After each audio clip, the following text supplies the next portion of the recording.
e que Deus venha nos exortar, venha a corrigir todos nós, pois sua palavra tem esse poder. Capítulo 4, hoje do verso 1 a 7, tá? Bastante versos que trataremos aqui. Tá? Vou olhar no tempo aqui, irmãos, porque ficou um pouco comprido esse sermão. Tá? Então talvez eu não complete hoje. Se eu não completar, você põe parte 1, tá bom? Aí eu continuo semana que vem. Capítulo 4, verso 1 a 7, diz o seguinte, amados. E Adão conheceu Eva, sua mulher, e ela concebeu e teve Caim, e disse, concebi um homem do Senhor. Verso 2, e ela também teve Abel, irmão dele. E Abel era guardador de ovelhas, mas Caim era cultivador da terra. Verso 3, e no passar do tempo aconteceu que Caim trouxe o fruto da terra, uma oferta ao Senhor. Verso 4, e Abel, ele também trouxe das primícias da gordura do seu rebanho, e o Senhor teve consideração por Abel e por sua oferta. Verso 5, mas por Caim e sua oferta ele não teve consideração. E Caim ficou muito irado, e o seu semblante caiu. Verso 6, e o Senhor disse a Caim, por que estás irado? E por que o teu semblante está caído? Verso 7, se tu fazes bem, não serás aceito? E se não fazes bem, o pecado jaz à porta. E para ti será o desejo dele, e tu governarás sobre ele. Até aqui. Vamos orar? Deus eterno, Deus de glória, Deus de paz. Ao Senhor Deus exaltamos, glorificamos, através da tua palavra, a qual já foi lida, a qual, Senhor, será explicada e aplicada em nossas vidas, conforme a tua vontade. Pai, eu te agradeço porque temos acesso a ela. E ela tem um poder, Deus, uma função aqui fundamental, um papel fundamental em nossas vidas, de nos direcionar, de nos esclarecer, de nos amoldar a Cristo. Peço que o Senhor venha a falar aos nossos corações, tão duros, que tanto Deus se rebela contra o Senhor. E assim, Deus, o Senhor venha a nos purificar ainda mais. Gere fé nos impenitentes. Que o Senhor os chame para a sua majestosa glória, Deus. Que eles possam ser admitidos em Cristo, ter acesso aos teus eleitos. Eu oro por eles e pelos teus santos. Que os santos sejam aperfeiçoados e que os eleitos que estão perdidos sejam admitidos. Que o Senhor, através desta mensagem, venha Deus a manifestar o seu poder. Que o Evangelho seja destacado, que o sacrifício vicário, que a necessidade que nós temos de Cristo, seja cada vez mais, Deus, colocada aqui e ressaltada no nosso meio. Obrigado por tudo, é o que eu oro e lhe peço no nome santo de Jesus. Amém. Amados, estamos ainda no livro de Gênesis, né? Capítulo 4. Muitas coisas já vimos até aqui. Capítulo 1 e 2 se resume na criação propriamente dita, e o capítulo 3 nós vimos a queda. A queda do homem, aonde entrou o pecado neste mundo, e justamente a sentença que Deus deu para todos os envolvidos, e principalmente ao representante da humanidade, o primeiro Adão. Agora, amados, dentro do propósito de Moisés, nós veremos a prole, nós veremos a descendência, nós veremos as raízes da humanidade e como que essa humanidade ela se comportou depois da queda. Então, a partir deste capítulo 4, nós começaremos a entrar em genealogias. Começaremos aqui, amados, a abordar as raízes da humanidade. E Moisés começa a descrever essa propagação do gênero humano, em cuja história ela é importante para notificar que a bênção de Deus, do crescer e multiplicar, como já vimos, não foi abolida pelo pecado. Nós vemos que o crescer e multiplicar, ele continua. E não só isso, mas que o coração de Adão foi divinamente fortalecido, de modo que ele não teve medo de gerar uma descendência. A prole, veremos, amados, que a partir daqui, ela sempre será desigual. Desigual em que sentido? O afastamento de Deus é seguido pelo rompimento, representado aqui pelos primeiros, Abel e Caim. O pecado entre o ser humano e Deus transforma-se em pecado entre dois seres iguais, dois seres humanos. O homicídio acontece, amados, não entre desconhecidos, mas entre os irmãos. E o assassinato, então, amados, é a primeira consequência que nós vemos aqui aparente dessa situação pecaminosa, desse estado natural do homem. Então, amados, para Deus, a vida humana permanece sendo santa, pois ele aplicará sanções em Caim, que mata seu irmão. Deus não muda o seu caráter, mas nós vemos o quão pernicioso, o quão prejudicial é o pecado para todos nós. Amados, o pecado herdado na prole, o triste e amarga consequência depois dessa queda dos nossos primeiros pais. A família de Adão e Eva é uma prova irrefutável da malignidade do pecado. E hoje dizemos que o meio corrompe, correto? Nós falamos que o indivíduo, muitos creem nisso, que o indivíduo ele nasce inocente, que ele nasce sem pecado, e que o meio vai corrompendo, né? Ele vai tendo contato com as coisas do mundo, e isso vai corrompendo ele. Não é o que vemos aqui. Porque o que veremos aqui, amados, quando você está no capítulo 4, nos primeiros versos, aqui se trata dos primeiros filhos de Adão e Eva. Ou seja, amados, se trata da primeira sociedade instituída no mundo. E como que ela iniciou? Com assassinato. E o que levou Caim a assassinar? Da onde veio esses sentimentos homicidas? Então isso é uma falácia. Dizer que o meio corrompe o ser humano. Eu diria, amados, que o meio ele acentua aquilo que já existe, mas não origina. E o livro de Gênesis é muito sugestivo, porque Moisés, amados, ele quer falar do princípio. Ele quer falar do início da desobediência humana. Ele quer falar das suas alianças com o seu povo. O povo salvo dele, o povo eleito dele. Gênesis, o Bereshit, o começo. Então, amados, Caim e Abel é muito representativo aqui. Olhamos para Caim e Abel e vemos o que se sucede após a queda, e eis nós aqui.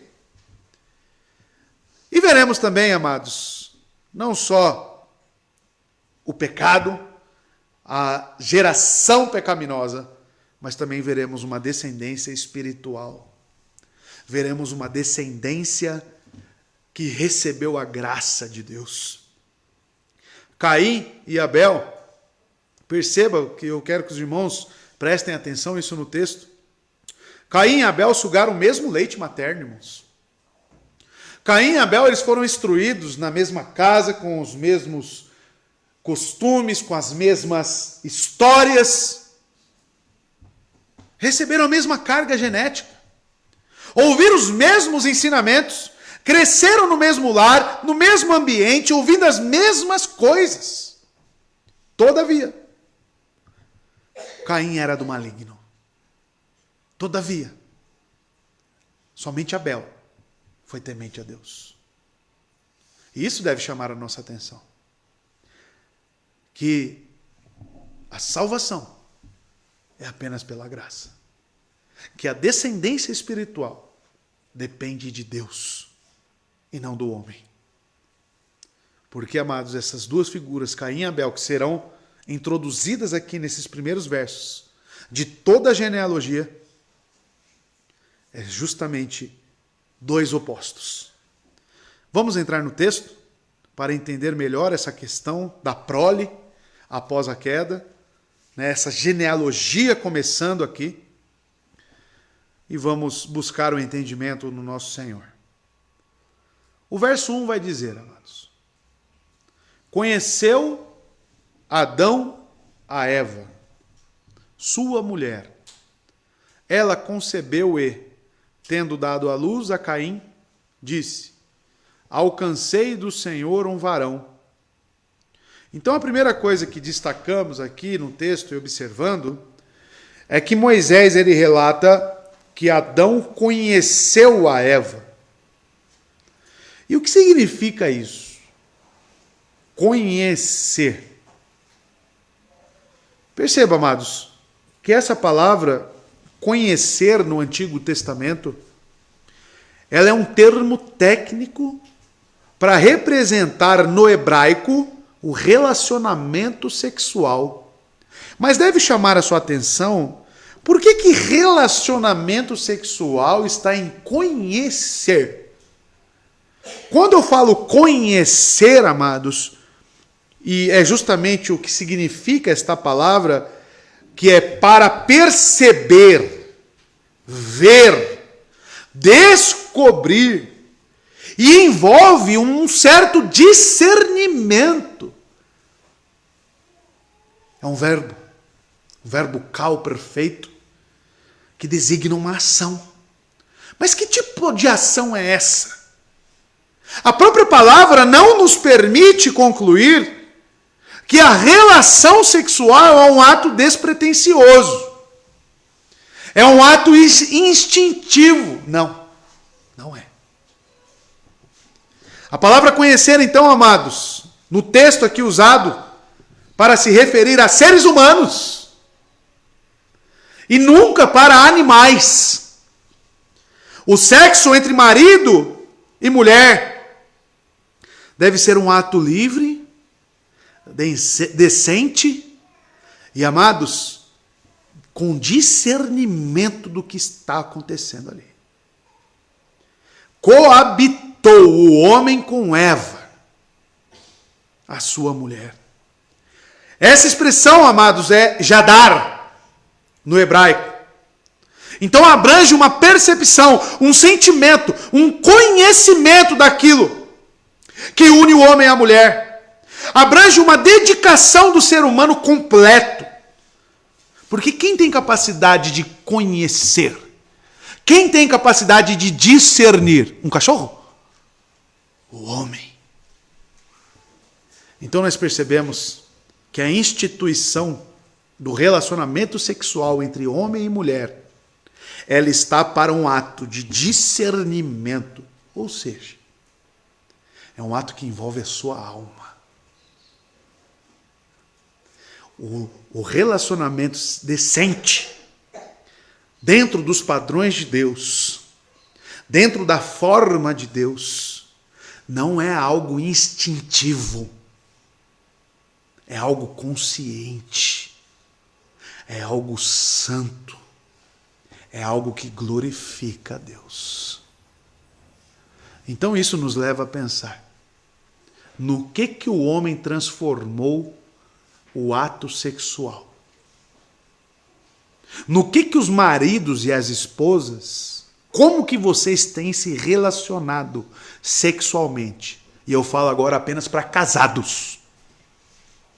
Porque se você não é casado e está nesse ato, você é um imoral. Você é um fornicador. Você não está dentro dos padrões de Deus.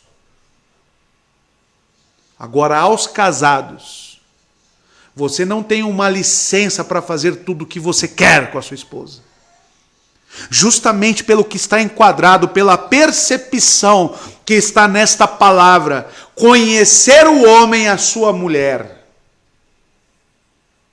O leito sem mácula, ele deve, amado, buscar a Deus.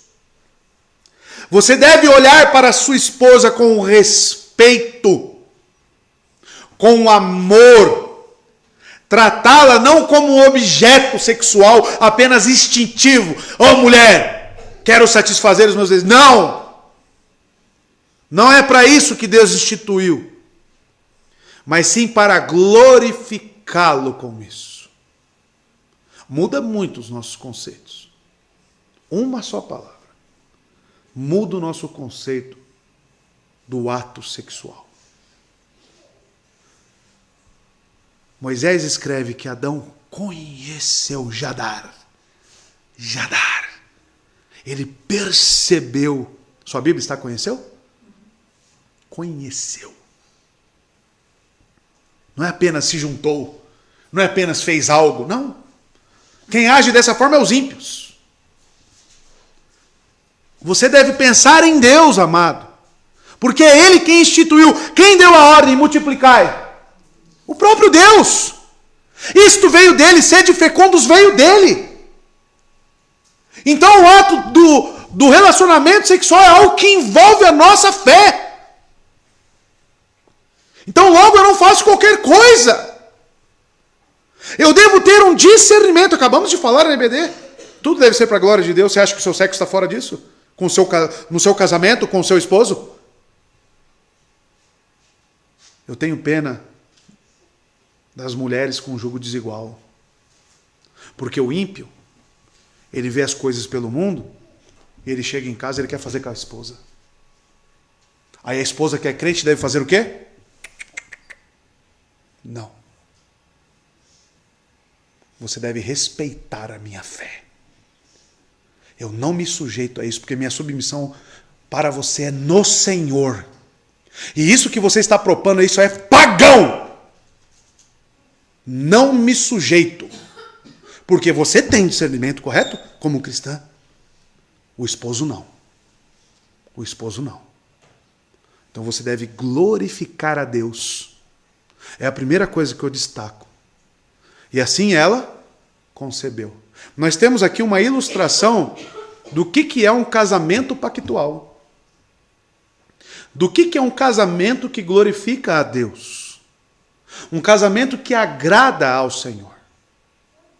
Um casamento através de todo o ser do homem. Buscar a Deus como? Como que é a instrução? Amar a Deus com toda a nossa força, com todo o nosso intelecto, com todo o nosso esforço, com todo o nosso coração, com toda a nossa alma. Ou seja, o que envolve é o ser humano por inteiro, amados. E assim, diz o texto, ela concebeu. Então, amados, a única justificativa, para o conhecer, e isso depois da expulsão do paraíso, a exegese judaica, que reportando-se a tradução literal, Adão tinha conhecido Eva, e afirma que o ser humano tinha uma comunhão sexual há muito tempo, antes mesmo de ser expulso do jardim. Então essa, amados, percepção de que o sexo ela só veio depois do pecado, é errado. Porque quando ele criou o homem e a mulher, no Éden, ele já emitiu a ordem, sede fecundos, multipliquem-se. Ele já havia instituído. Por que eu digo isso? Porque muitas pessoas começam a endemonizar o sexo e falar que o sexo só veio por causa do pecado. Que isso é uma condição não de inocência. Isso está errado. Então nós temos duas vertentes. Toda a licenciosidade para se fazer o que quiser dentro do casamento, nessa relação sexual, e também uma outra vertente que é endemonizar isso. Não, amados. Nós devemos trazer o equilíbrio. Nós devemos entender o porquê que Deus instituiu isso. E é principalmente para que o casal se una em glorificação a Deus e para que ela conceba. E foi o que segue aqui, a sequência do texto. Então preste atenção. Você nunca vai ver eu usar esse termo no hebraico, jadar, para a relação entre animais. Aquilo que para o animal é um processo natural, totalmente sensorial, físico, para o ser humano é um ato livre, decente, responsável, e que envolve discernimento e conhecimento. Então, amados, é muito triste quando nós pegamos jovens que nem casados são e já estão no relacionamento sexual. Por quê? Porque você pergunta, por que você está fazendo isso? Não sabe discernir. Apenas para satisfazer os desejos. Ele não consegue relacionar aquele ato com Deus. Eis a grande dificuldade. Se você não consegue olhar para a sua esposa e relacionar ele, Deus, com o ato sexual que você está tendo com ela, você tem sérios problemas de entendimentos teológicos quanto a isso instituído por Deus. Provavelmente você esteja agindo como um animal e olhando a sua esposa apenas como um objeto sexual, ou a mulher para o marido também. Isso é pecaminoso. Pecaminoso. Eu vejo vários relatos de pessoas crentes verdadeiras que aguardaram para o casamento casto, santo. E depois na lua de mel, os dois, antes de se relacionar na lua de mel, se ajoelham e oram. Se ajoelham e oram. Deus, o Senhor nos trouxe até aqui. Que o Senhor seja glorificado com isso. E após a oração, eles se deitam. Decentemente. E glorificam o Senhor. Isso já responde muitas dúvidas que muitos crentes têm. Posso fazer isso? Posso fazer aquilo? Posso fazer aquilo outro? É decente? Se assemelha ao mundo? À prostituição? À pornografia? Será que você deve fazer? Glorifique ao Senhor. Não é animal. Você não é animal. Deus te fez um ser espiritual, pensante, com discernimento. Ainda mais quando os crentes, né, que tem o Espírito Santo dentro deles. Muda muitos conceitos em nossa mente. E tendo dado à luz, né, concebeu a quem? Ela concebeu e tendo dado à luz a Caim. Então, amados, aqui nós temos uma figura acrescentada. No Novo Testamento, o nome Caim aparece como nome próprio, como designação. Né, no Antigo Testamento, da tribo dos queneus. Então, Caim, ele vai dar a designação, vai dar a origem para essa tribo dos queneus, principalmente quando o seu nome é analisado. E como nome de lugar também, tá? Queneus. Tem a mesma etimologia. No Novo Testamento, ele é tratado como assassino do inocente. Caim torna-se um tipo do mal. Caim é aquele que cria, aquele que dá formas, ele é o que trabalha. O seu nome, a etimologia do nome Caim, está para aquele que dá forma, aquele que põe as mãos, aquele que age. A raiz do nome Caim no árabe, porque nós temos versões no árabe das escrituras, dos manuscritos, ela trata Caim como aquele que modela, aquele que forma, aquele que constrói com as mãos. Somente em seu segundo significado, Caim, ele pode ser chamado de o ferreiro, que trabalha com metal também. Tá? Então tudo isso que eu estou trazendo é a etimologia do nome Caim. Tá? E originalmente Caim significa apenas o ser humano criado. E a criatura, que é ser humano, o ser humano criado, né, por Deus. Então Adão e Eva não estão mais sozinhos no mundo. Aqui nós temos a primeira figura acrescentada. Aí muitos mas já não tinham filhos.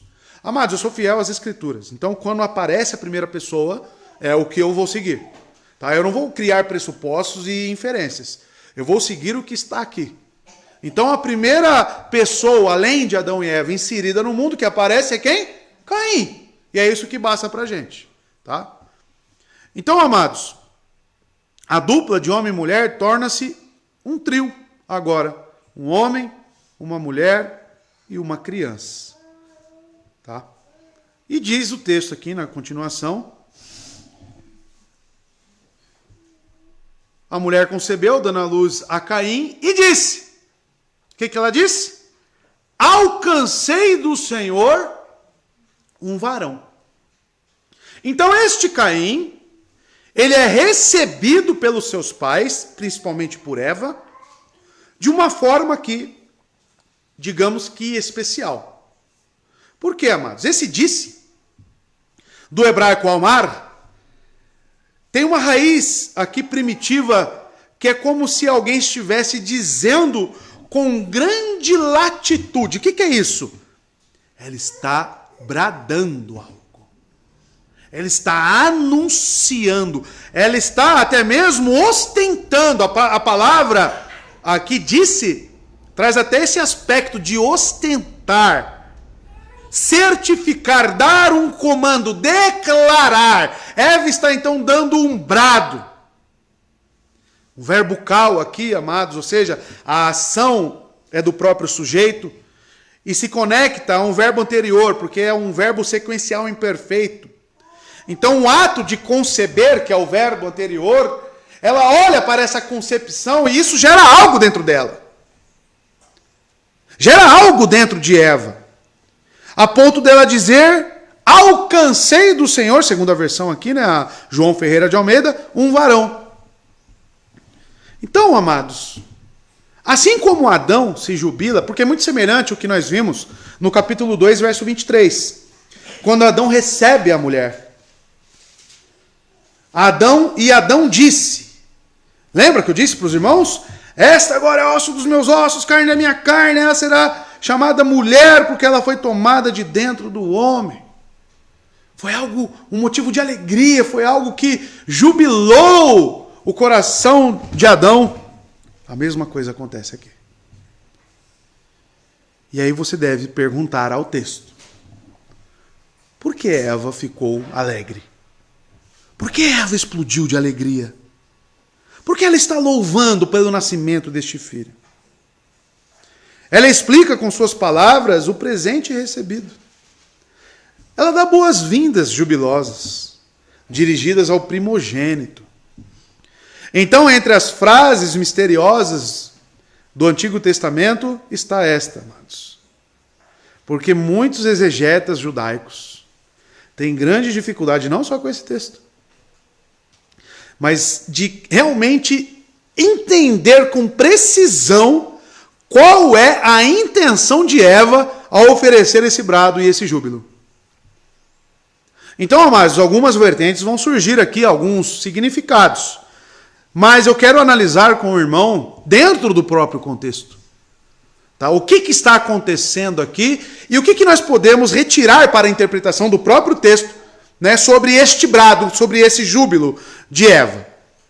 E perceba, quando ela diz alcancei, aqui nós temos uma palavra hebraica que significa também criar.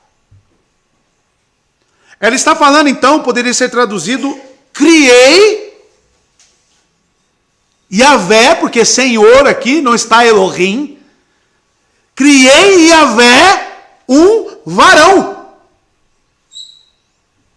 E outra coisa que você deve destacar nesta fala de Eva, que ela fala varão, e ela não fala criança, ela não fala bebê, ela não fala menino. Ela fala de um homem constituído. E é aí que entra a dificuldade dos exegetas judaicos. O que ela está querendo dizer aqui? Vamos considerar alguns pontos?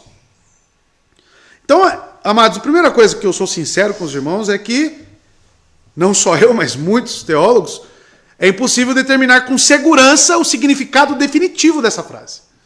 Tá? É muito difícil.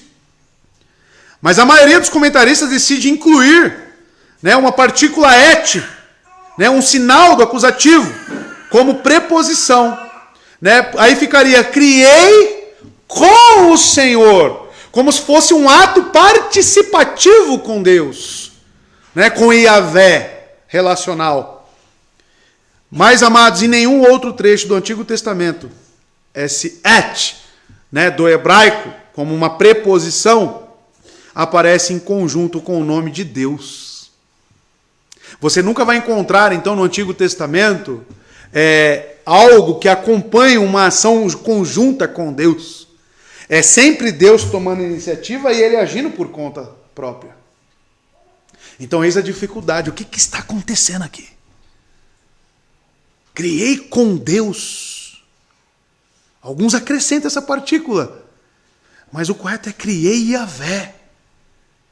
Criei Yahvé, um um varão. Então vamos analisar um pouco o contexto. Pergunto aos irmãos, existia uma promessa? Existia algo que Deus deixou ali nas sentenças? Para a mulher? Para Adão? Eles tinham sido expulsos do paraíso, mas o local da antiga comunhão com Deus ainda existia. Tanto que ele colocou uma espada flamejante e colocou os querubins para guardar. Então, leva-se a entender que Adão e Eva conseguiam até mesmo avistar, eles sabiam onde estava o local da comunhão com Deus. Ao mesmo tempo, eles recebem uma promessa. De quê? De que o enganador, de que a serpente seria destruída. E de que realmente existiria uma descendência espiritual. Eles receberam essa promessa lá no proto-evangelho, no verso 15 do capítulo 3. Então, amados, existia a árvore lá no meio do jardim ainda, a árvore da vida, a qual eles foram privados. Então, podemos aqui, amados, entender que sempre atrás de uma promessa existe o quê? Uma esperança. Quando Deus promete algo, promete a vinda de Cristo, nós esperançosamente aguardamos. Então, amados, Adão e Eva, eles tinham uma esperança. Uma esperança de reconquista do paraíso.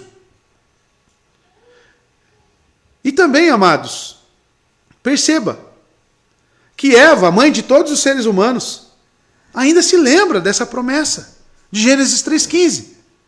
Em seu primogênito. Eva vê a semente, então, que pisará na cabeça da serpente, vindo dela. E cumprimenta ele como Redentor Yahvé. Então, amados, por que de onde tiramos essa interpretação? Justamente daquilo que Deus forneceu a eles. É a conclusão, amados, que temos mais próxima do significado do texto. Mas, repito, é muito difícil cravar que é justamente isso. Mas nós seguimos por qual linha? Seguimos para a linha de que ela está olhando para essa promessa de Deus e ao ter o filho, o primogênito, ela enxerga o quê? Está aqui a descendência espiritual. Está aqui o cumprimento da promessa. Então, amados, perceba que Eva atrela o nome de Caim, correto? Porque é citado aqui Caim, ao nome de Yahvé. Isso tem no texto. Ela faz algum tipo de semelhança, ela atrela o nome Caim a Yahvé. Existe uma certa similaridade, alguma conexão nisso, na concepção de Eva. Então, amados, sempre que Deus é chamado de Yahvé, como eu já disse aqui aos irmãos, isso enfatiza o quê? A ação redentora, relação, pactualismo. Tá? Quando você ver Senhor no Antigo Testamento, consulte os originais e será Yahvé. Porém, Elohim, que pode ser também traduzido para anjos, cuidado, tá? É o Deus criacional. Ela não cita Elohim. Ela relaciona Caim a Senhor. A redenção. A expectativa de Eva, então, em Caim era qual? Aquele que vencerá o sedutor. Eva pensou que ele seria algo maior, a saber, o homem que pisaria na cabeça da serpente. Por isso ela também não o chama simplesmente de homem, mas de homem do Senhor. Né? O varão de Yahvé.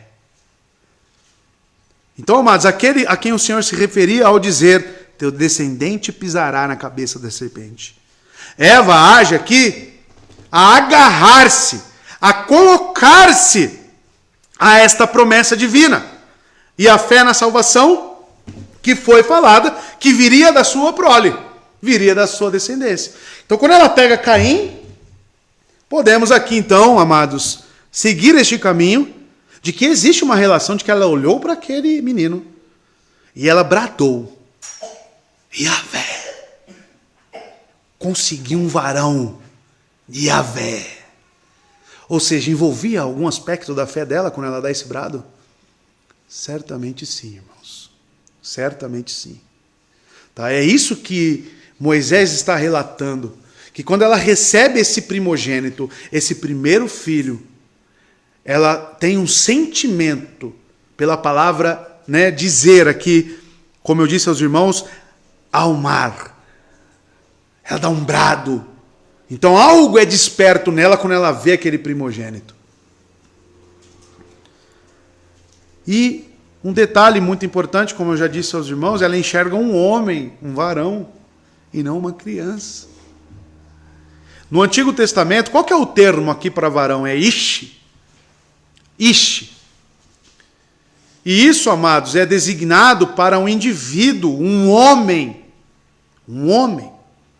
Por exemplo, Êxodo capítulo 2, verso 2, que é logo o próximo livro depois de Gênesis, nós temos aqui a referência de Moisés quando ele nasce. E nós sabemos que Moisés, ele é, sim, dessa descendência espiritual de Cristo. Mas veja como que é colocado o nome para Moisés, né, quando ele nasce, o menino. E ela engravidou e deu à luz a um filho. Tá? Então esta palavra aqui no hebraico, ela é bem. O que é bem? Bem é justamente filho, menino, criança, homem. Não é o termo utilizado por Moisés aqui. E Moisés é o autor de Êxodo. Ele não aplica o mesmo termo. O termo utilizado aqui é um homem mesmo.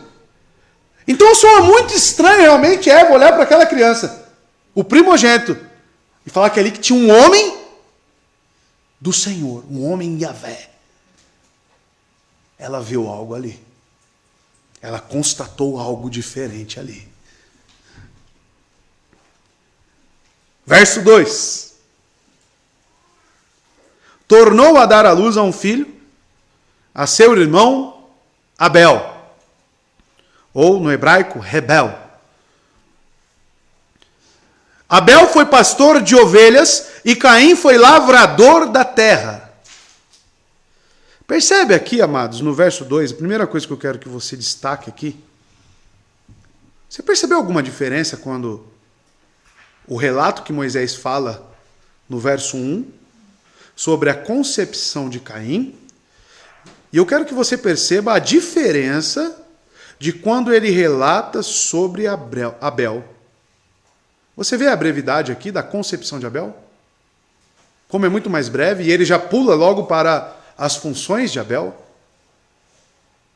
Quando você pega o relato do nascimento de Caim, as coisas envolvidas no nascimento de Caim, e eu quero que você olhe para de Abel e as coisas envolvidas para o relato do nascimento de Abel.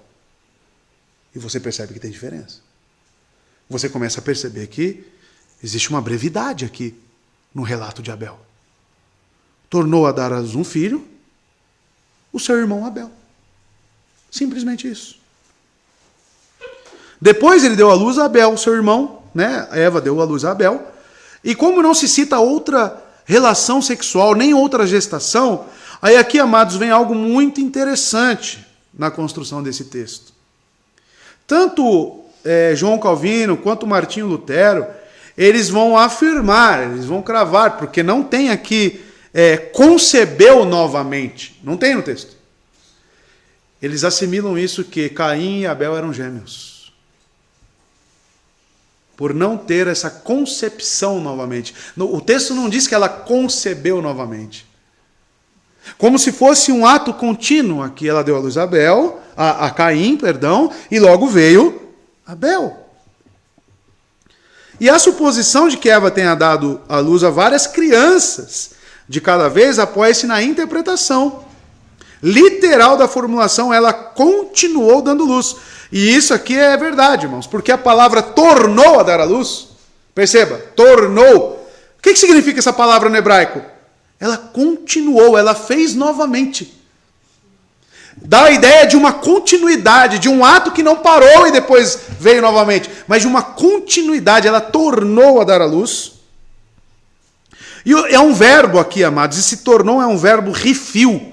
E os verbos refil geralmente expressam ação causadora. Tá? Então o ato de conceber, ele continuou. Essa é a ideia do texto, na construção de Moisés. Por isso que João Calvino e tanto Martinho Lutero, eles vão seguir nessa mesma interpretação do texto.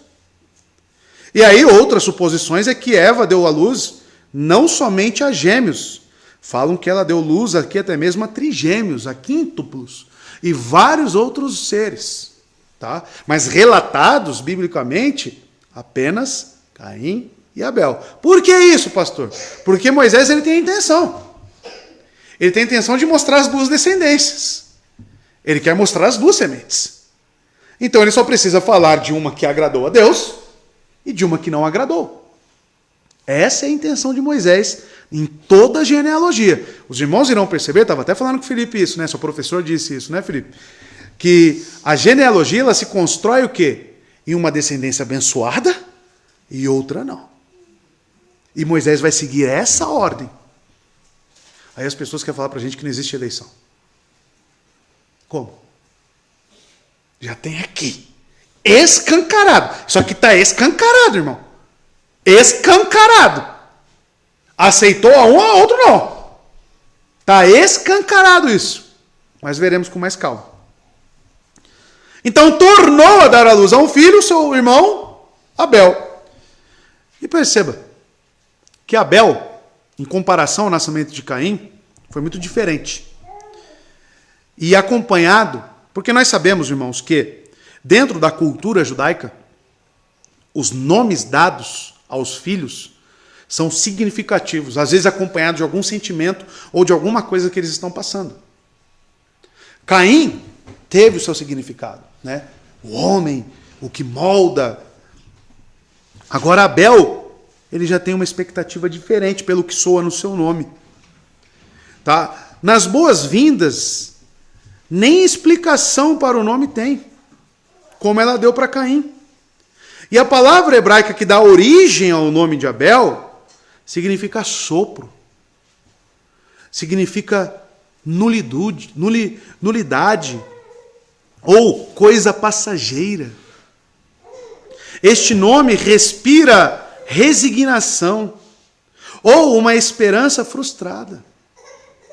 Mas ao mesmo tempo, o nome Abel inclui um pressentimento profético, vai dizer os comentaristas judaicos da língua hebraica, que diz respeito à brevidade e à nulidade da vida humana. A vida é um sopro, o ser humano é frágil, o tempo de vida é limitado, o ser humano é pó, ao pó retornará. E é sugestivo o nome de Abel que nos remeta a esse estado. Então o que eu quero que o irmão pense? E veja isso no texto. Primeira coisa, as coisas que nós podemos constatar e afirmar. Tem diferença na narrativa de Moisés entre os dois? Tem diferença. Aí você analisa um homem, Caim, e como que ela não só dá o nome, mas ela explica o nome. Recebi, ou seja, Yavé, né? Concebi, ou criei, Yavé, um homem, um varão. Abel nem dá explicação, o nome é Abel. Um com grande expectativa, pelo que tudo indica, e o outro que representa o quê? Uma nulidade, um sopro, uma fraqueza. Tá? Então nessas duas sementes já tinha a intenção de Eva. Seja assertiva ou não, ela tinha algo ao olhar para as duas crianças. E o texto, no verso 2, vai dizer que Abel foi pastor de ovelhas e Caim lavrador da terra, correto? Estes dois irmãos, diferentes desde o nascimento, que carregam expectativas diferentes de sua mãe, dividiram-se entre si os trabalhos mais necessários para o sustento da humanidade. As duas profissões eram partes dos deveres de Adão, porque Adão tinha que cultivar a terra. Adão tinha animais para poder fazer o trabalho? Tinha. Amados, o domínio sobre os animais e o trabalho do campo não podem competir um com o outro. Então, assim, amados, não temos aqui as funções narradas de um de outro como opostas um ao outro. Você não pode ter essa visão sobre o texto. As duas funções eram necessárias. Eram trabalhos dignos? Eram trabalhos dignos. Então os dois, ao nascer, têm essa distinção no nome e na recepção da própria mãe, mas a partir daqui eles têm coisas em comum. Eles têm trabalhos dignos, trabalhos essenciais, São profissões igualmente importantes, dadas por Deus. O rompimento da fraternidade, o caminho até o assassinato, não começam com a divisão das profissões. Por que eu digo isso? Porque muitos inferem, dizem sobre o texto, é porque um tinha ovelha para oferecer. Ele tinha mais condições, ele trabalhava para o Senhor. E Caim não, ele quis trabalhar com coisas mais fáceis, como se trabalhar na agricultura fosse fácil. Já ouviu isso? Tem essa conversa por aí, irmãos. Tá? Não tem nada a ver, irmãos. Moisés relata aqui a função, o trabalho de cada um. E aqui ele quer despertar em nós o quê? Que os dois estavam envolvidos nos meios relacionais instituídos pelo próprio Deus. O trabalho estava para os dois. E não só isso. Não só o trabalho, assim como Adão tinha que continuar trabalhando, a adoração, o culto a Deus, permanecia. Verso 3. Ao cabo de dias, trouxe Caim do fruto da terra uma oferta ao Senhor. O que nós estamos vendo aqui então? Um ato de adoração. Então eles trabalhavam? Trabalhavam. Estavam envolvidos em meios relacionais? Sim. E ao mesmo tempo tinha que ter um tempo de adoração? Segundo o texto, sim.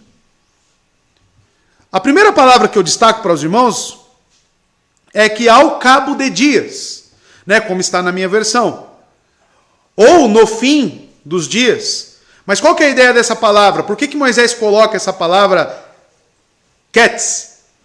Ketz, né? Q-E-T-S, no hebraico. Claro que na transliteração. Ele quer trazer uma ideia de tempo. Passou-se um tempo. Então esses homens tinham suas tarefas, mas que em um determinado tempo, devia-se então esses homens ofertar, se relacionar com o Senhor. Moisés relata, então, que um determinado tempo se passou, e quebrando um pouco, então, a sequência da narrativa, porque os irmãos percebem que existem alguns saltos, né? Do nascimento, ele já parte para as suas funções, e agora ele já parte para a adoração. Então não se relata se ambos os irmãos se casaram nesse meio tempo, se cada um teve seu próprio lar. Portanto, para nós, isso continua incerto, embora seja muito provável que Caim se casasse antes de haver assassinato do seu irmão. Por quê, amados? Veja o verso 17 comigo. Caim, olha de novo a palavra lá. Conheceu a sua mulher e ela concebeu e teve Enoque. Tá? Isso é pós logo, quando Deus o amaldiçoa, quando ele, né, assassina o seu irmão. Mas aqui o relato é quando ele conhece sua mulher, ele já tinha uma mulher. Ele já era casado. Ele já tinha uma mulher. Então, amados, nesse meio tempo, especula-se, então, né, de que ele já tinha suas atividades conjugais, ele já tinha sua mulher. E perceba, amados, que Moisés ainda não relata esses detalhes, mas ele parte para justamente que dentro dessas realidades, ele também tinha que adorar ao Senhor. Então, amados, posto que Moisés imediatamente acrescenta que ele ofertou ao Senhor, então nós temos a ideia de que eles receberam algum tipo de instrução. A pergunta que nós devemos fazer ao texto é: quem ensinou eles que eles tinham que ofertar, que eles tinham que oferecer algo ao Senhor, que eles tinham que cultuar a Deus? Porque o texto é muito claro. Trouxe Caim do fruto da terra uma oferta ao Senhor. Disso se infere que eles foram bem instruídos pelo seu pai Adão. Lembra aquelas vestes feitas a Adão e Eva? Animais tiveram que ser sacrificados para que aquelas peles fossem propícias para as vestimentas. E ali, amados, nós constatamos que foi o primeiro sacrifício de animais. Foi o primeiro ato de Deus para com o homem. E parece que isso, então, no texto, e o texto nos permite afirmar isso, é que isso foi passando-se. O ato de se ofertar. A palavra oferta aqui, amados, ela significa um presente a Deus, um tributo, está para a dádiva. É como se fosse um dom. A ideia aqui de oferta é um dom, um presente, uma dádiva. Então o homem apresenta a Deus uma dádiva. A vida de Caim, portanto, aparentemente, parece bem ordenada. Um homem casado, que tem seu trabalho e que vai para a igreja. Essa é a figura de Caim. Um homem casado, com uma família, trabalhando, conseguindo um sustento e ainda reservando um tempo, o texto diz isso, para oferecer algo ao Senhor. Isso não te chama atenção? Ele tinha os seus deveres de piedade para com Deus e procurava manter isso. Mediante honesto, justo trabalho, tornando-se então um providente sobre o pai de uma família. Que lindo! Que lindo! Certamente se olhava para Caim e falava, não tem nada nesse homem, ele é um homem. Estou vendo. Então, amados, entra o verso 4.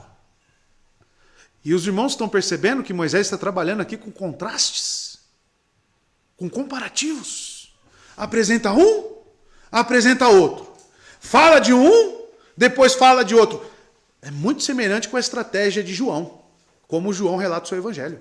É exatamente dessa forma. Ele fala daqueles que têm a fé genuína, João, e ele fala daqueles que não têm a fé genuína. Fala dos filhos do diabo. É exatamente essa sistemática de Moisés. Então, amados, vem o verso 4. Abel também. Veja o também. Esse também é para quê? Abel também. Dos primogênitos das suas ovelhas e da gordura. Ora, atentou o Senhor para Abel e para a sua oferta. Os dois então cultuavam a Deus. Os dois tinham trabalhos. Os dois estavam nos mesmos meios relacionais. Eles vieram da mesma família, tiveram o mesmo leite materno. Eles tiveram tudo em comum. Tudo em comum. Abel também trouxe dos primogênitos das suas ovelhas e da sua gordura. Sobre Caim, o texto diz com brevidade máxima que trouxe o fruto da terra. Então vocês perceberam que no início, né, as informações mais sólidas sobre o nascimento estavam sobre Caim. Agora, quando está envolvendo a adoração, os detalhes mais robustos estão sobre Caim ou Abel? Abel.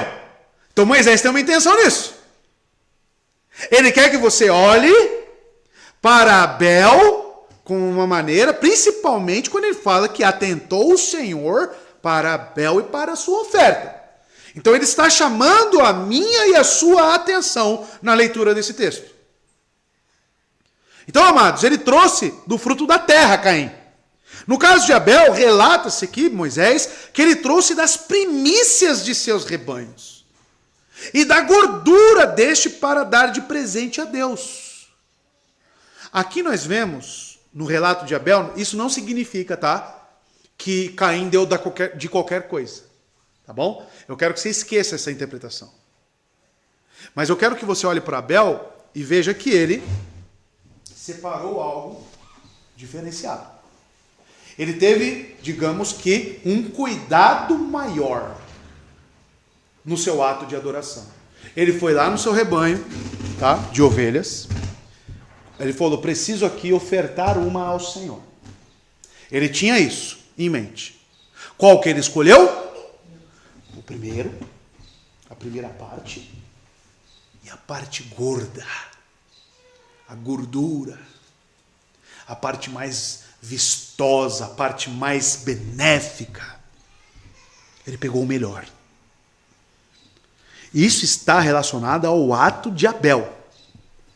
O texto nada diz que Caim ofereceu de qualquer coisa.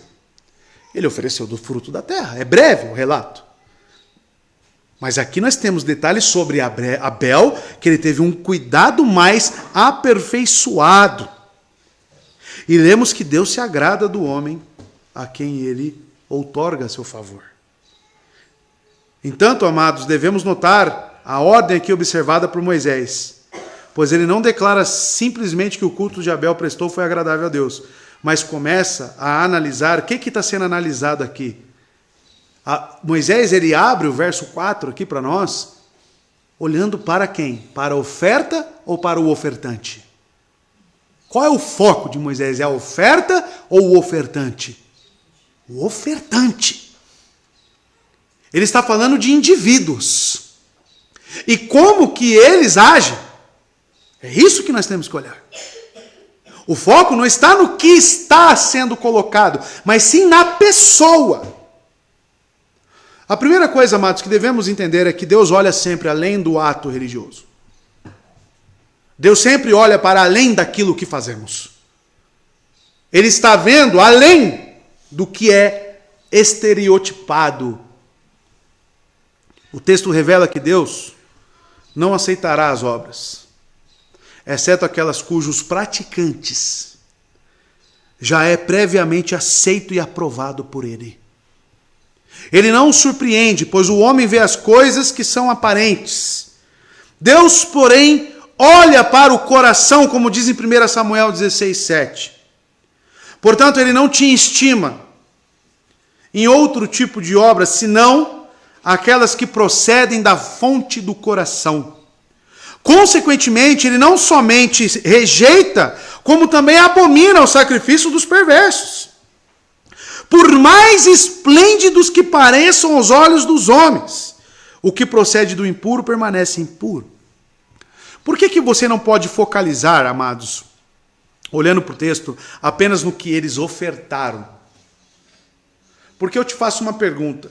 Se Caim ofertasse uma ovelha, gorda e primogênita, Deus aceitaria, então, a sua oferta? Não. Está claro diante do texto que todo ato religioso da nossa parte, que qualquer tentativa de busca a Deus, ela, amados, deve prover de um coração, de um indivíduo, de um discernimento, um entendimento daquilo que estamos fazendo. É o grande e famoso como você está cultuando a Deus. Por que você busca a Deus? Talvez é essas respostas que Caim não tinha. Talvez, amado, você precise, à luz do texto, e eu também, analisar a nossa busca por Deus. Qual é a essência de estarmos aqui nesta manhã de domingo? O que nos motiva, o que nos traz, o que estamos buscando aqui? O texto é claro. Olha como ele olha. Primeiro para a pessoa.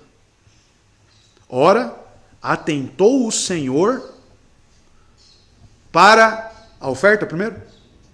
Para Abel. E para a sua oferta. Aqui nós começamos a perceber que realmente o coração do homem ele é um poço de engano.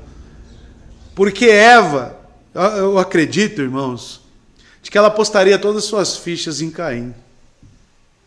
Isso é uma inferência da minha parte. Mas o texto me leva a entender, ter esse entendimento. E de que Abel não. E Deus aceita a oferta de quem? Do sopro. Do nulo. Do que apresenta uma brevidade de vida. Um desafio que nós temos, amados, né, todo exegeta da Bíblia, principalmente no hebraico e no Antigo Testamento, é identificar dentro dessas coisas que são narradas, estavam apontando para o quê? Porque nós seguimos, amados, um sistema de exegese bíblica, que é a teologia bíblica pactual. A nossa teologia bíblica ela é pactual. Então, quando nós vemos aqui duas pessoas, uma apenas sendo aceita por Deus, dentro de pretensões dos pais, e até mesmo brados dos pais, nós começamos a perceber que Deus aceitou a oferta daquele que foi humilde, daquele que realmente não tinha alguma significância, talvez. E o que Deus faz?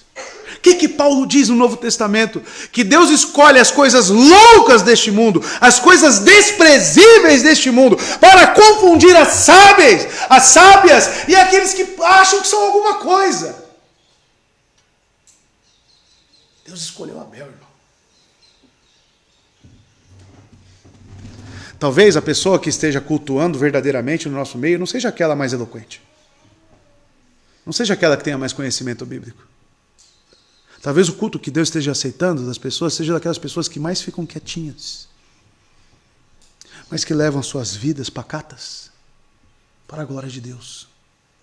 E ninguém dá nada para elas. Eu não quero ter, longe de mim, deixe isso com Deus, analisar o coração de cada um de nós. Mas qual é a oferta que ele está recebendo? Qual é o culto que ele está recebendo? E dentro disso você deve perguntar, Senhor, será que o meu é aceito? Será que a minha adoração é aceita?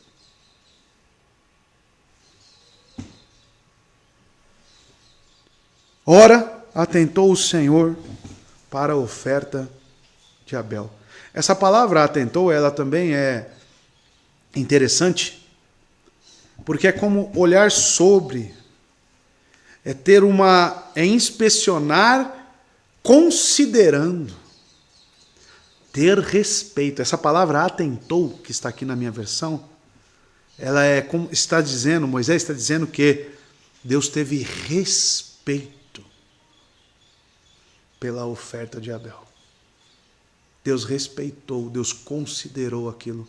Agora, quando ele olhou para de Caim, ele, o que diz o texto? Não atentou. Não atentou. Amados, quando eu falo para os irmãos analisarem mesmo se estão na fé, é justamente para que os irmãos não vivam uma vida religiosa de engano. Uma vida religiosa de engano. Analisem o que vocês estão fazendo para Deus. Analisem. Vejam realmente. Às vezes, irmãos, eu fico muito triste no que eu vejo, né? Porque, coitado de mim, homem imperfeito e pecador, mas eu vejo muitas pessoas que não fazem o mínimo para o Senhor. As pessoas não fazem o mínimo para o Senhor. Que tipo de oferta é essa? Porque, amado, o texto certamente nos induz a olhar aqui para Abel. E uma coisa que eu e você pode afirmar é que ele teve zelo na sua adoração. Teve ou não teve? Ele teve cuidado na sua adoração. Ele ofereceu o melhor. Ele buscou ali o primogênito, a parte mais gorda. Ele ofereceu. Ele foi mesquinho. Nós não podemos falar que Abel foi mesquinho. Nós não podemos falar que Abel ele reteve. Nós não podemos. Não podemos. Nem mesmo de Caim, porque o texto também nos permite falar de Caim até aqui. Mas olhando para Abel, eu quero que você veja se a sua adoração está mais ou menos, amado, nos termos de Abel. Porque lá em Hebreus 11, como você sabe, você ouviu, ele foi citado como herói da fé. Esse, o sopro, o insignificante, o nulo, analisando a etimologia do nome dele, esse. Atentou o Senhor para Abel. E essa reação de Deus, ela não é arbitrária.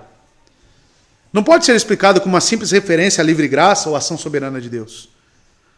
Porque Deus reage às pessoas, irmãos.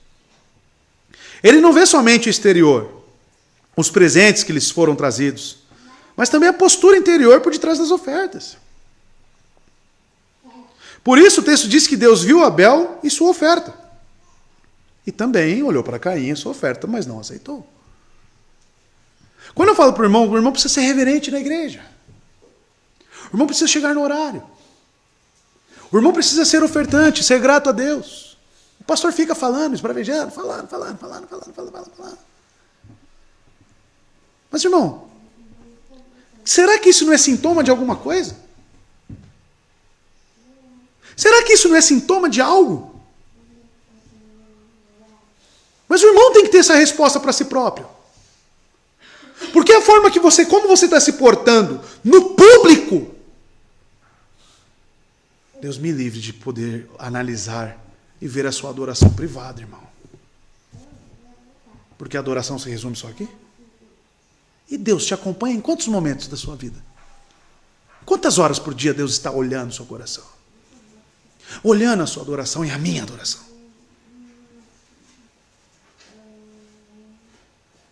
Ou seja, uma pessoa, só exemplificando, uma pessoa que nem ofertar a Deus, oferta. Ou se oferta qualquer miséria. Amada, o que será que está no coração dessa pessoa? Será que ela está adorando a Deus? Coração sincero? Se responda a isso. Será que você não é tão cobiçoso? Nós veremos isso de Caim. Será que seu coração não está nas coisas materiais? A ponto de Deus não ter importância na sua vida? E o culto ser só algo que aplaque um pouco a sua consciência? Deus não aceita esse tipo de culto, amado. Deus, ele quer ser adorado nos seus termos. Nos seus termos. Verso 5. Aqui vem a questão de Caim. Mas para Caim e para a sua oferta, não atentou. Você percebe, o hebraico, amado, você tem que tomar muito cuidado. A sua leitura do Antigo Testamento tem que ser muito mais pausada do que a do Novo Testamento no grego. Você percebe os detalhes que Moisés ele coloca de novo a pessoa primeiro do que a oferta? O que ele está querendo dizer com isso? Deus olhou para Caim. Deus olhou para Abel. Deus olhou para o ser. Deus olha para o seu ser. E o que ele vê? O que ele vê? Amados, a necessidade do ato sacrificial. Sabemos certamente que o sacrifício de gado e a efusão de sangue contém algo a mais. Nós sabemos disso.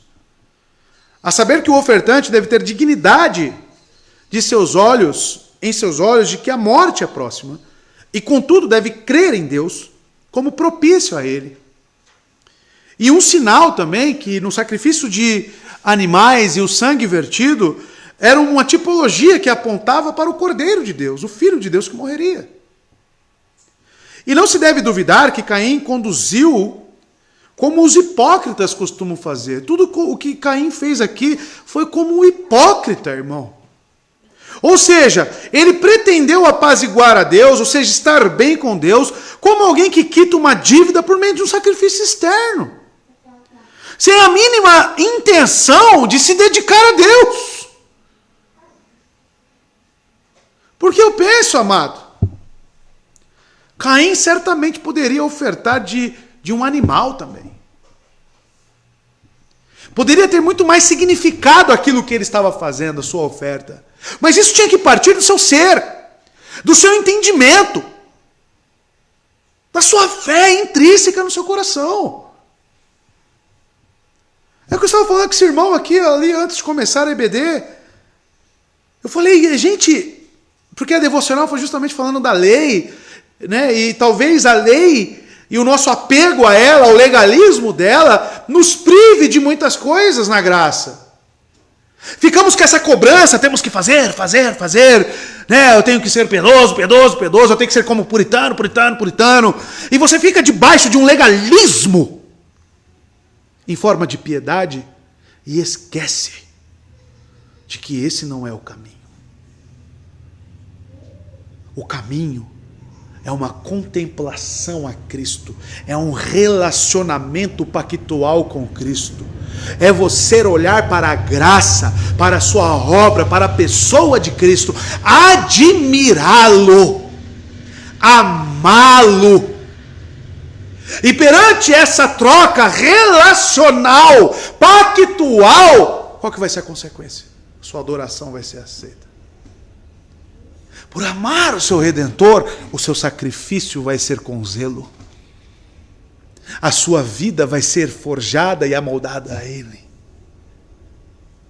Então, amados, é de lá para cá, não daqui para lá. O que nós fazemos são resultantes do amor e do apreço que nós temos pelo nosso Salvador. A fé que nós temos nele.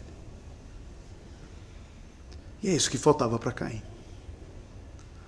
Talvez a sua religião seja uma religião hipócrita. Talvez a sua religião seja uma religião vã, fraca, como uma casca de ovo que não tem dentro clara nem gema. Você já pensou quebrar um ovo? Está vazio dentro. Talvez a sua religião seja como um ovo oco. Você já viu a expressão santo do pau oco? Você sabe de onde vem isso? Não tem nada. É vazio. Será que eu e você não somos um santo do pau oco? Caim era um santo do pau oco.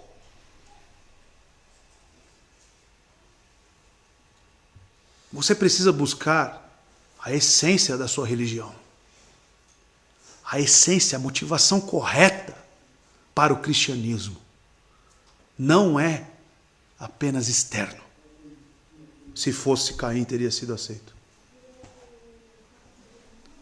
Amados, Deus julga a relação entre a pessoa e a sua oferta, isso está claro no texto. Assim, Deus aceitou a oferta de Abel como uma expressão de gratidão sincera. E por isso o Novo Testamento, como os irmãos já viram em Hebreus 11:4, vai dizer o quê? Pela fé, Abel ofereceu a Deus mais excelente sacrifício do que Caim. Mais excelente. Onde estava a excelência do sacrifício de Caim? De Abel? Por que era mais excelente do que Caim? Por quê? Aonde está essa excelência?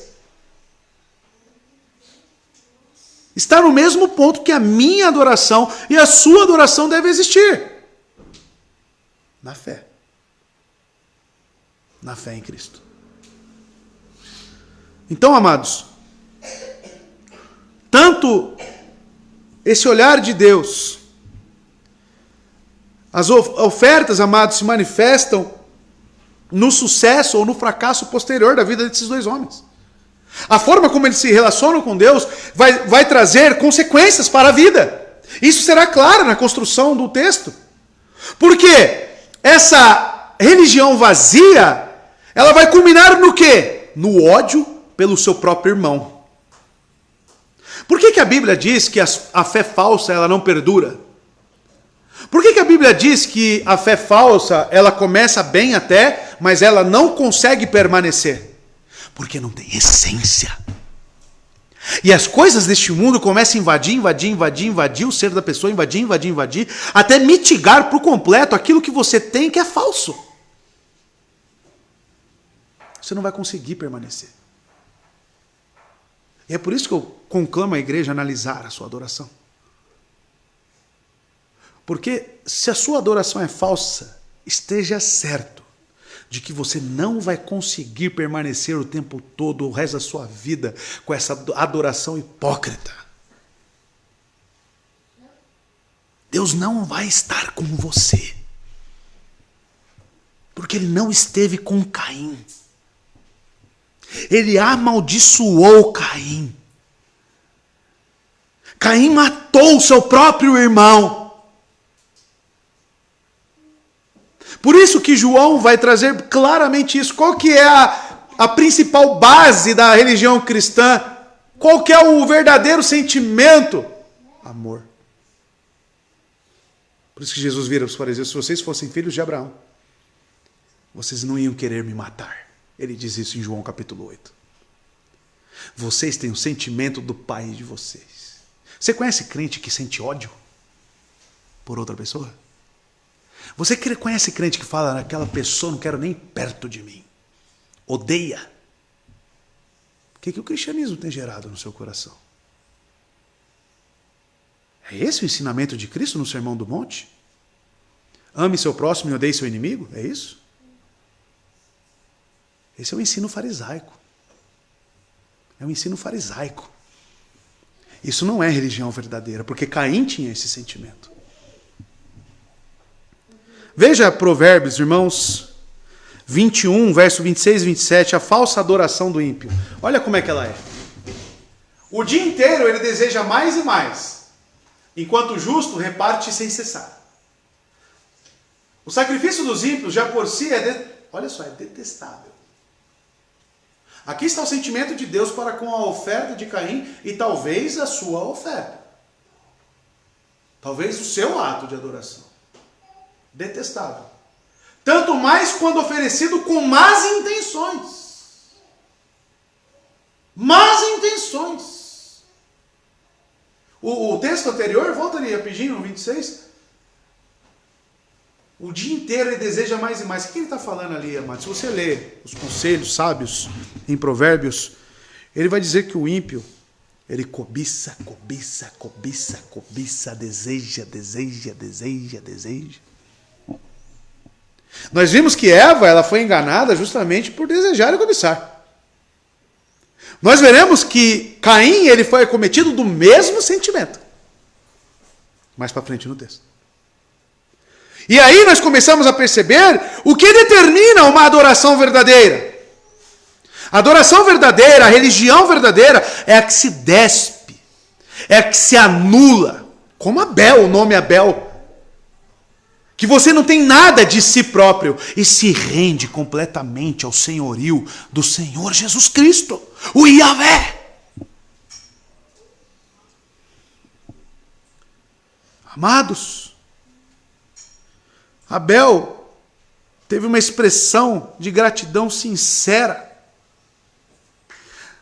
Veja as características, irmãos, do coração de Caim. A vida de Caim desmentia a sua oferta. Como fica evidente, porque ele era do maligno. Onde está isso? 1 João, capítulo 3, verso 12. Consegue pôr para mim, por favor? 1 João, capítulo 3, verso 12. Olha o que o Novo Testamento fala de Caim, irmãos. Olha como que ele andava a partir desse texto. Qual que eram os sentimentos que ele tinha? Como que era o proceder de Caim, interiormente falando? Porque exteriormente ele oferecia também, ele estava cultuando a Deus. Mas olha lá, não sejamos como Caim. Opa, ser, verbo ser. Estar para quê?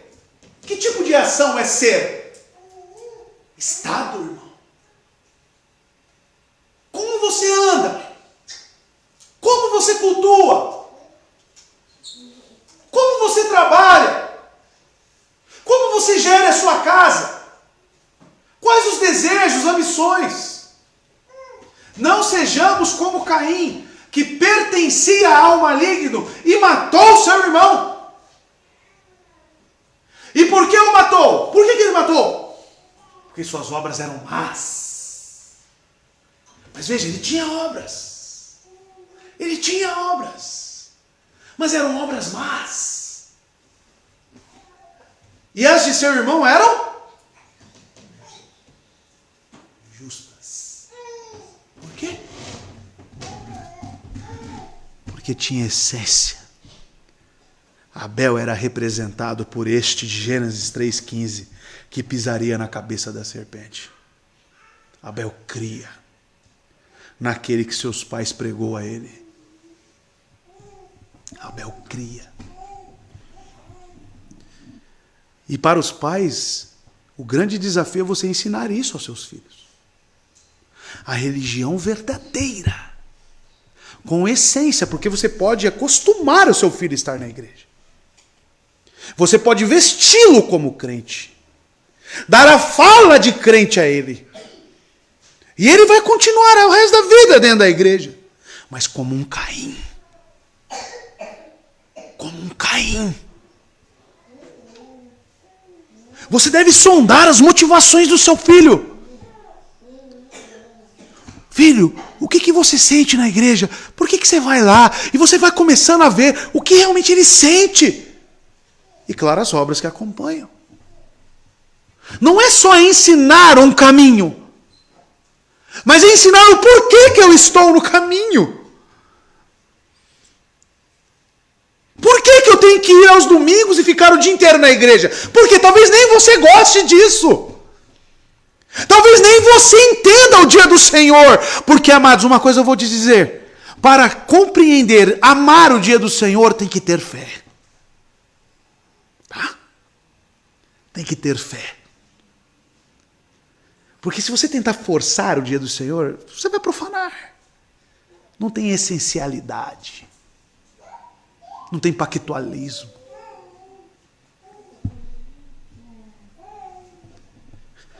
A humilde necessidade nós vemos em Abel e uma autossuficiência em Caim.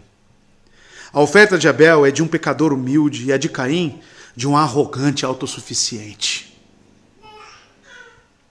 Caim não estava errado apenas quanto aos seus sentimentos, mas também quanto ao conteúdo teológico do seu culto.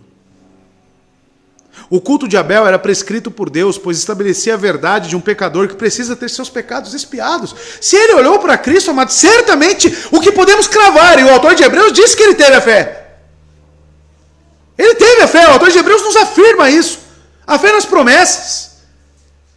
Então, algo que podemos afirmar, porque é um conteúdo da natureza da fé, Gessé, senso de pecado. Senso de necessidade disso ser expiado. Olha o prefixo ex. Ex é para fora. Expiação. Eu preciso ter isso tirado de mim. Abel tinha isso. Abel tinha isso. E Caim, por ser um filho do diabo, mentiroso. Não tinha dependência. Não tinha fé. Onde estava então a sua motivação em ofertar algo a Deus? Em si mesmo. Autossuficiente. Amados, urgentemente nós precisamos analisar a nossa adoração. Urgentemente. Por quê? Com base no texto e por ser Gênesis a origem, aqui nós... Você está enxergando nesse relato que estamos religião? Sim ou não? E quantas religiões você está vendo no texto? Quantas? 2. Só tem 2 tipos de religiões no mundo. Só 2. Quais são elas? A que está enquadrada na forma como Abel adorou e a que está enquadrada em Caim. Que lado você está? A oferta de Abel era apropriada. Muito apropriada, pois tipificava o sacrifício de Cristo. Como o autor de Hebreus também nos informa, né? O que significava os sacrifícios, o sangue. Ao passo que a de Caim, o melhor dos esforços humanos. Só há 2 religiões no mundo, a de Abel e a de Caim, amados. Os que aceitam o sacrifício de Cristo como pagamento de nossa dívida e os que querem chegar a Deus pelos seus esforços. Suas obras, seus méritos, seus sacrifícios. O culto de Abel é bíblico, revelado. O culto não é apenas uma expressão cultural. Tampouco é aquele de que gosto. Não é simplesmente para eu me sentir bem, nem para atender à preferência do povo. Diante disso, concluímos que não podemos trazer fogo estranho diante de Deus. As pessoas ficam, amados, é um grande erro. As pessoas querem trazer todo mundo para dentro da igreja, fica convidando os ímpios, todo mundo para dentro da igreja. Né? Aí fala lá como ela está adorando a Deus, porque ela está lá no meio do louvor levantando a mão. Não é bem por aí que funciona. Não é bem por aí que funciona. Existem os termos de Deus. Ele não aceita fogo estranho. Não aceita.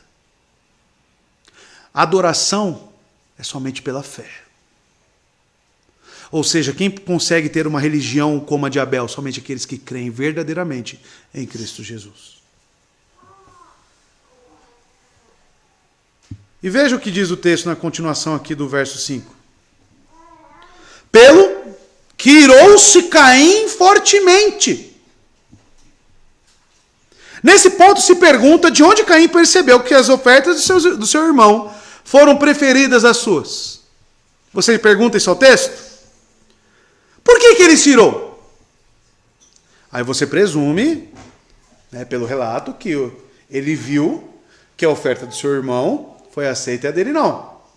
Mas como que ele constatou isso? Como ele sabe? Como você pode saber qual que está aqui realmente sendo aceito ou não? Como que ele soube? Amados, os teólogos, os comentaristas de Gênesis, e em sua grande maioria, se não posso dizer quase todos, eles vão dizer que Caim olhava para a vida de Abel. Ele olhava para como que as coisas perante, né, na situação em que ele trabalhava, nas circunstâncias em que Abel estava, as coisas colaboravam. Ele começou a ver a prosperidade em Abel. Ele começou algo, é certo, teve algum contraste na mente de Caim, teve alguma coisa que ele olhou e viu, não, Deus não está comigo, está com ele. Ele percebeu essa distinção. Ele percebeu. E qual foi o efeito? Ira. Ele se irou. Pelo que irou-se Caim fortemente. Amados, ele formou um juízo. Caim percebeu que para seu irmão as coisas corriam bem, melhor do que para ele. Sabemos ainda que para os hipócritas nada parece de maior valor. Nada satisfaz o seu coração do que a bênção terrena. Uma coisa que existe no coração do hipócrita é a ingratidão. E por que ele se ira contra Deus? Porque esse desejo de autossuficiência, ele é insaciável. Insaciável. A ponto de ele até receber a graça comum de Deus, porque o sol nasce para justos e injustos, mas aquilo é o suficiente para ele? Nunca, ele quer mais. Justamente porque não tem a fé em Cristo. Então ele olha para seu irmão e começa a invejá-lo. Caim olha para o seu irmão e começa a ver que ele tinha paz para com Deus. Ele andava de uma maneira justa.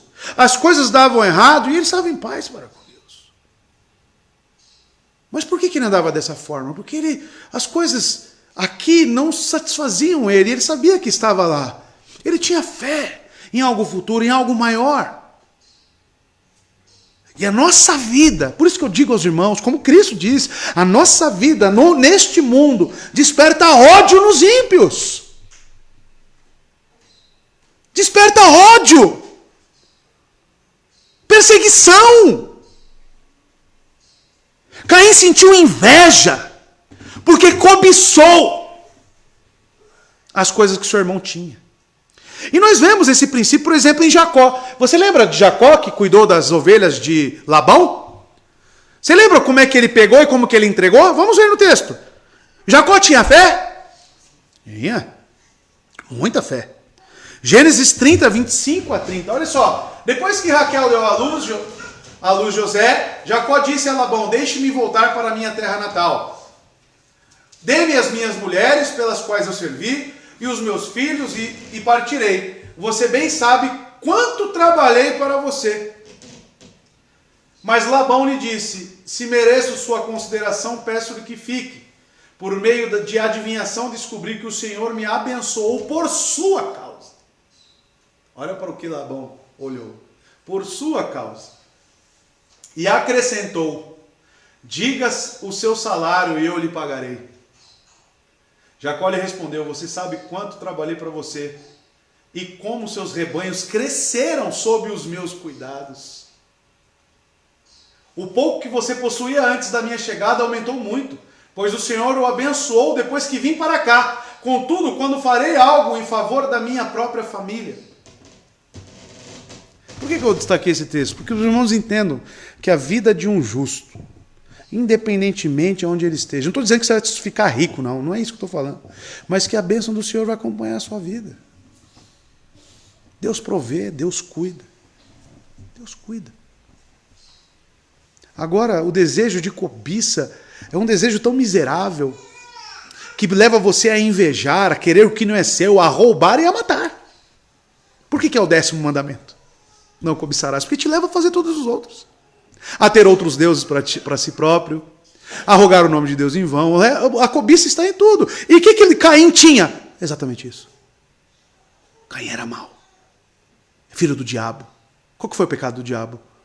Segundo os relatos do Novo Testamento de Paulo. Soberba. Orgulho. Ele fala para que os neófitos não caiam no mesmo pecado que Satanás. Da soberba. Do orgulho. Cobiçar é desejar o que é do outro, e invejar é desejar a destruição do outro. Sabia disso? Porque o que é inveja? Você quer ser a pessoa ou ter o que ela tem. Só que para ter o que ela tem, talvez você precise eliminar a pessoa para adquirir o que ela tem. Será que você não é invejosa ou invejoso? Será que isso não está no seu coração, a inveja? Cuidado que o próximo passo é o homicídio. Isso é semelhante a Caim. Irou-se fortemente. E qual a expressão que vem aí? E descaiu-lhe o semblante. Tá? Vai ser o último verso de hoje, semana que vem eu continuo no 6 e 7, tá? Fique tranquilo, meu irmão. Além da inveja, também a ira domina Caim. A raiva apaixonada que ferve dentro dele se demonstra no olhar baixo. O gesto típico do rancor remoído. De cabeça baixa, isto é, irado, porque o sentimento interno é ira. A expressão de Caim é de cabeça baixa. Bravo. Com rancor. Amargurado. Certamente as pessoas falavam com Caim. E o que você quer? Pessoa totalmente irada. Como é que uma pessoa irada fica? Ela quer se fechar no seu mundo. Ela não quer mais olhar para as pessoas. Ela baixa a sua cabeça. Caim ficou assim, amados. De cabeça baixa, irado. Mas também remoendo as suas decepções. Caim ficou remoendo. Por que Deus não me abençoa como meu irmão? Por que eu não tenho? Por que Ele não aceita a minha adoração? Mas eu quero que você analise uma coisa. Essa reação de Caim prova o que dele? Que ele queria adorar a Deus nos seus moldes. E ele exigia de Deus que ele aceitasse a sua adoração, mesmo hipocritamente. Não aceitou. Caim não aceitava que Deus não estava lhe abençoando e recebendo aquilo que ele ofertava. Olha como é autossuficiente, egoísta Caim. Por que ele tem que se irar? Por que ele vê Deus na obrigação de aceitar qualquer tipo de adoração? Vocês enxergam Caim querendo forçar Deus a aceitar o que ele estava oferecendo? Senão ele não se irava. Ele falaria, não, Deus, o Senhor é justo e bom, e o Senhor sabe o que faz. Ele analisaria, porque nos próximos passos você vai ver que Deus chama ele para o confronto. Os próximos 2 versos que eu pregarei semana que vem, Deus convoca ele a um tribunal. Vocês vão ver no verso 6, por que te iraste? E por que está descaído o teu semblante? Como se Deus perguntasse, você tem direito de fazer isso? Nós, amados, mediante obras externas, e isso eu e você precisamos analisar, mais uma vez eu repito, elas lutam incansavelmente por merecer as bênçãos das mãos de Deus. Sabe por que você fica descontente com a sua vida? E você se fecha no seu mundo, seu coração endurece. Quando você vê que as coisas não estão dando certo na sua vida, é que você está agindo igual Caim. Você está querendo forçar Deus a te abençoar.